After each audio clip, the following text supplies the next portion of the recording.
미숙 씨 아줌마가 어딘가로 가버렸어. 엄마 전화 받아요. 사라진 최자영, 누군가의 계획이었을까요? 구독과 좋아요 한 번씩 부탁드려요.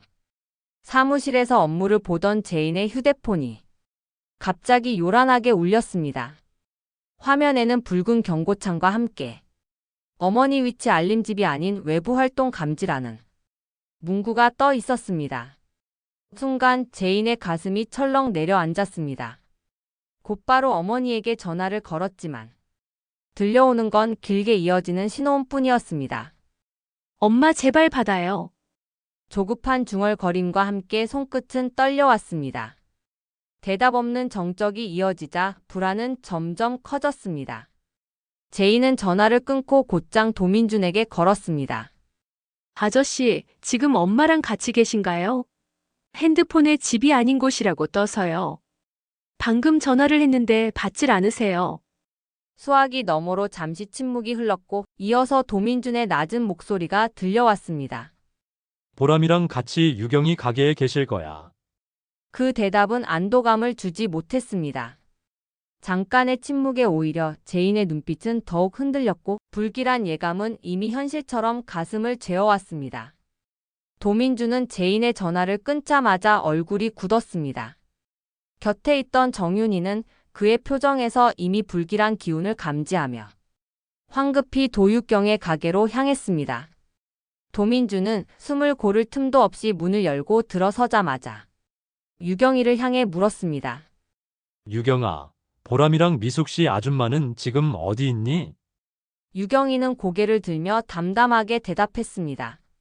아까 아이스크림이 먹고 싶다고 해서요. 미숙 씨 아줌마랑 같이 사러 나가셨어요.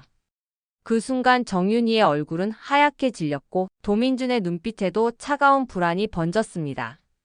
평범한 외출처럼 들렸지만 두 사람의 가슴 속에서는 이미 묵직한 경고음처럼 울려 퍼지고 있었습니다. 두 사람은 눈빛을 주고받는 순간 곧장 몸을 돌려 거리로 뛰쳐나갔습니다. 발걸음이 닿는 골목마다 익숙했던 풍경은 낯설었고 사람들로 붐비던 길 한복판 어디에서도 보람이와 최자영의 모습은 찾을 수 없었습니다. 제인의 손에 들린 휴대폰 GPS는 한 점에서 멈춘 채 꿈쩍하지 않았습니다. 그 좌표는 다름 아닌 아이스크림 가게였습니다. 제인은 숨이 가빠오는 것을 느끼며 급히 그곳으로 달려갔습니다. 그러나 도착한 자리에는 차갑게 식어버린 휴대폰 하나가 의자 옆 바닥에 덩그러니 떨어져 있었습니다. 순간 그의 가슴은 철렁 내려앉았습니다. 가게 CCTV 화면 속에는 불과 얼마 전의 장면이 남아 있었습니다. 자영과 보람이가 나란히 앉아 아이스크림을 먹으며 창밖을 바라보는 모습이었는데 그 평온은 오래가지 않았습니다. 자영이 돌연 자리에서 벌떡 일어나더니 창밖을 향해 정신없이 뛰쳐나갔고 놀란 보람은 이름을 부르며 황급히 뒤를 따라갔습니다. 그 후 화면은 텅 빈 자리를 비출 뿐 더 이상 두 사람의 모습은 보이지 않았습니다. 남겨진 것은 고요한 정적과 의자 옆에 버려진 휴대폰뿐이었습니다. 제인은 차가운 화면을 바라보며 숨을 삼켰습니다. 심장이 거세게 요동치며 이제는 단순한 불안이 아니라 엄청난 공포로 가슴을 죄어왔습니다. 보람이는 자영을 놓친 뒤 숨이 가빠진 채 아이스크림 가게로 다시 돌아왔습니다. 작은 손에 쥔 휴대폰은 눈물로 번져 있었고 목소리는 떨려 있었습니다. 할머니 미숙 씨 아줌마가 어디론가 가버렸어요. 전화기 너머로 정윤이의 심장이 철렁 내려앉았습니다. 마침 가게 안에서 CCTV 확인을 마치고 나오던 제인이 보람이와 마주쳤습니다. 제인의 눈빛은 이미 불안으로 흔들리고 있었고 아이의 울먹이는 얼굴은 그 불안을 더욱 확신으로 바꿔놓았습니다. 보람아, 아줌마는 어디로 간 거야? 언제부터 안 보였어? 제인은 아이를 붙잡으며 떨리는 목소리로 물었습니다. 보람이는 흐느끼며 고개를 숙였습니다. 갑자기 뛰어나가셔서 저도 따라갔는데 놓쳐버렸어요. 그 순간 정윤희와 도민준이 가게 앞으로 달려왔습니다. 두 사람은 울고 있는 보람이와 굳은 얼굴의 제인을 보자 아무 말도 하지 못했습니다. 잠시 뒤 김도윤까지 합류했습니다. 네 사람의 시선이 서로 교차하는 순간 누구도 입 밖으로 말하지 않았지만 모두가 같은 결론을 떠올렸습니다. 이건 단순한 외출이 아니었습니다. 불안은 더 이상 막연한 감정이 아니라 눈앞에서 현실이 되어가고 있었습니다. 일행은 더 이상 시간을 허비할 수 없었습니다. 도윤은 근처 가게들을 돌며 CCTV 영상을 확인하기 시작했습니다. 화면마다 지나가는 행인들만 가득했지만 그의 눈은 한 장면에 멈춰섰습니다. 모두가 고개를 내밀어 확인하는 순간 흐릿하게 잡힌 실루엣 속에 최자영의 모습이 분명히 보였습니다. 그러나 더 충격적인 것은 그 곁에 서 있던 인물이었습니다. 강세리였습니다. 순간 공기가 멎은 듯 정적이 흘렀습니다. 정윤이는 입술을 깨물었고 도민준의 손끝에는 힘줄이 도드라졌습니다. 제이는 모니터를 응시하다가 이내 주먹을 움켜쥐며 이를 갈았습니다. 강세리, 또 엄마를 건드려. 내가 목숨처럼 지키는 것들 내가 하나씩 무너뜨려 줄게. 목소리에는 분노와 서늘한 결의가 뒤섞여 터져 나왔습니다. 그녀의 가슴 속에서는 오래된 상처와 두려움이 복수심과 뒤엉켜 치를 떨며 끌어올랐습니다. 강세리가 다시 어머니 곁에 있다는 사실은 단순한 우연일 리 없었습니다. 도윤은 곧장 다음 CCTV를 확인하기 위해 자리를 옮겼습니다. 모두가 뒤따라 움직였지만 제이는 한동안 그 자리에 굳은 듯 서 있었습니다. 분노와 불안이 뒤엉킨 심장은 이미 무너져 내릴 듯 요동치고 있었습니다. 제이는 속으로 이를 악물며 다짐했습니다. 이번엔 절대 용서하지 않아.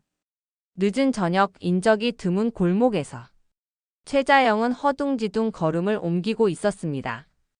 그녀의 시선은 어느 한 지점을 집요하게 쫓고 있었습니다. 교철 씨 맞지요? 멀리서 한 남자의 뒷모습이 어슴푸레 보이자 자영은 남편을 본 듯 두 팔을 벌리고 급히 뒤쫓았습니다. 발걸음은 점점 더 빨라졌고 숨소리도 거칠어졌습니다.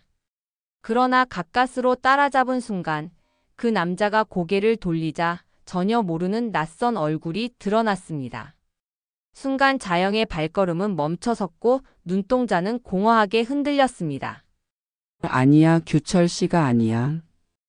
그녀의 목소리는 떨렸고 발걸음은 이내 방향을 잃었습니다. 어디가 어디인지 가늠조차 못한 채 낯선 거리를 서성이며 두 손으로 머리를 감싸 쥐었습니다. 그때 어둠 속에서 한 시선이 그녀를 뚫어지게 지켜보고 있었습니다. 강세리였습니다. 그녀는 잠시 발걸음을 멈추더니 입술 끝을 비틀며 낮게 웃었습니다. 이보다 더 좋은 기회가 있을까? 강세리의 눈빛에는 묘한 흥분과 냉혹함이 동시에 어려 있었습니다. 과거에 실패했던 기억이 다시금 떠올랐지만 지금은 상황이 달랐습니다. 스스로 제 발로 미궁 속에 들어간 최자영, 저항조차 할 수 없는 상태였습니다. 강세리는 한 발, 또 한 발 그녀에게 다가갔습니다. 비틀거리며 서 있는 자영의 어깨 위로 강세리의 그림자가 드리워졌습니다. 주변은 평범했으나 그 짧은 순간 공기는 서늘하게 얼어붙었습니다. 자영은 흐린 눈빛으로 그녀를 바라보며 중얼거렸습니다. 교철 씨. 그러나 강세리는 대답하지 않았습니다. 오직 차갑게 번뜩이는 눈빛만이 그녀의 곁을 완전히 잠식해 들어가고 있었습니다. 일행이 허탈한 표정으로 거리를 훑어보던 그때 맞은편에서 아이스크림 봉지를 들고 터벅터벅 걸어오는 황기만의 모습이 보였습니다. 제이는 다급히 손을 흔들며 소리쳤습니다. 김한 씨, 혹시 우리 엄마 못 보셨어요? 황기만은 발걸음을 멈추더니 잠시 멍하니 제인을 바라봤습니다. 그러다 갑자기 눈을 크게 뜨고 손에 쥔 아이스크림을 꽉 움켜쥔 채 외쳤습니다. 나쁜 년. 목소리는 아이처럼 맑고 순수했지만 그 울림은 오히려 등골을 서늘하게 만들었습니다. 거리 한복판에 울려 퍼진 그 한마디에 제이는 황기만을 바라보며 숨이 막히는 듯 가슴이 죄어왔습니다. 그가 무슨 의미로 말했는지는 알 수 없었지만 모두의 머릿속에는 같은 얼굴이 스쳐갔습니다. 강세리. 황기만은 그저 아무 일도 없다는 듯 아이스크림을 입에 물고 다시 걸음을 옮겼습니다.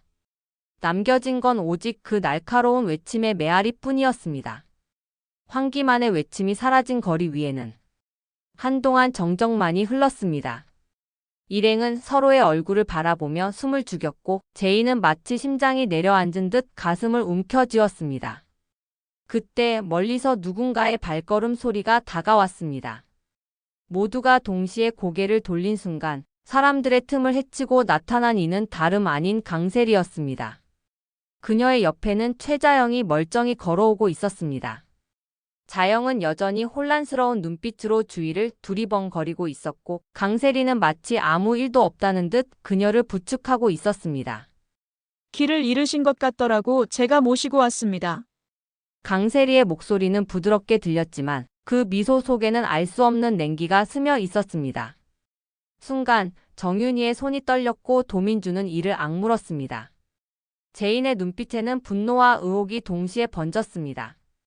황기만의 순수한 외침, 그리고 지금 눈앞에 서 있는 강세리. 모두의 머릿속에 불길한 퍼즐 조각이 하나씩 맞춰지고 있었습니다.